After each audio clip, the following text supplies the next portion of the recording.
పిల్లగాడు పాపో ఆగిపోమన్నాడు పాప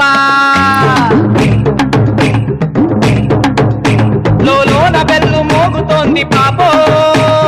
బేగిరా అన్నాడు పాప మల్లె పువ్వు లాంటి నువ్వు నవ్వుతుంటే రింపుమంటూ లవ్వు పుట్టుకొచ్చిందే ఓ పిల్ల కళ్ళరింక కట్టి పెట్టి ఒట్టు పెట్టి జట్టు కట్టి గల్లు కూర జుట్టు ముట్టి చెక్కిల్లా పిల్ల పిలిచెవో కళ్ళు కలిసెవో అదిరబడ్డ మదన కథ ముదిరనవో పిల్ల పిలిచెవో కళ్ళు కలిసెవో అదిరబడ్డ మదన కథ ముదిరనవో